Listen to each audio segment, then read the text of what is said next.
दोस्तों, जहां एक ओर अंग्रेजी हुकूमत साधनों से संपन्न थी, वहीं हमारे क्रांतिकारियों के पास मात्र मुट्ठी भर संसाधन थे। क्रांतिकारियों को भी जब हथियारों की जरूरत महसूस होने लगी तो उन्होंने जर्मनी में निर्मित माउजर नामक पिस्तौल खरीदने की सोची, परंतु इसकी कीमत बहुत ज्यादा थी। जहां एक तोला सोना 18 रुपयों में मिलता था, वहीं इस छोटी सी पिस्तौल की कीमत 75 रुपये थी। लेकिन चोरी से खरीदने पर इसी माउजर के 300 रुपये चुकाने पड़ते थे, जो उस समय बहुत बड़ी राशि थी। जर्मनी में मिलने वाली इस पिस्तौल को प्राप्त करने के लिए 2 क्रांतिकारियों को इसकी जिम्मेदारी सौंपी गई, जिनमें से एक का नाम था शचींद्रनाथ बख्शी और दूसरे थे केशव चक्रवर्ती। दोनों ही कुशल तैराक थे। योजना अनुसार केशव चक्रवर्ती को तैराकी प्रतियोगिता में भाग लेने के बहाने जर्मनी भेजा गया। वहां पहुंचकर उन्होंने माउजर पिस्तौल को जर्मन कार्गो से भेजने की उचित व्यवस्था की। इधर भारत में शचींद्रनाथ बख्शी का काम था कि भारत आने वाले जहाजों की जानकारी एकत्र करना। इसके लिए वे शिपिंग इंटेलिजेंस स्तंभ में प्रकाशित जहाजों के ब्यौरे पर नजर रखते थे।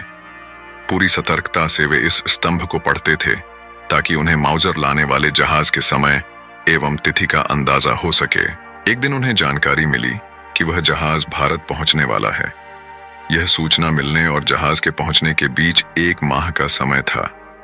इसी 1 महीने में क्रांतिकारियों को माउजर खरीदने हेतु धनराशि का इंतजाम करना था।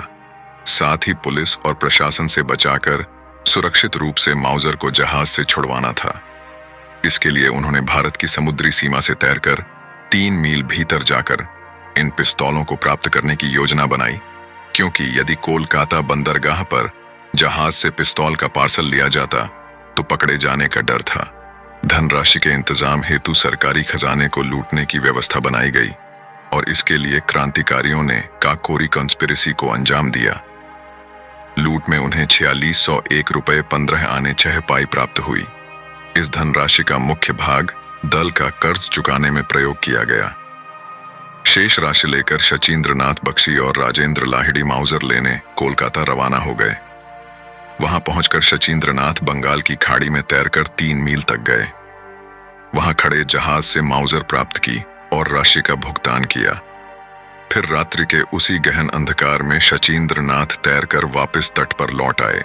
तब जाकर वो माउजर क्रांतिकारियों के हाथों में पहुंची। इसी माउजर से 17 दिसंबर 1928 को लाहौर में राजगुरु ने सैंडर्स को उसके पापों का दंड दिया था और चंद्रशेखर आजाद ने अपनी आजाद रहने की प्रतिज्ञा को भी इसी पिस्तौल से पूरा किया था। 27 फरवरी 1931 को अंग्रेज पुलिस को उनकी औकात दिखाने और चारों ओर से घिरने के बाद इसी माउजर से अंतिम गोली उन्होंने स्वयं को मार ली थी।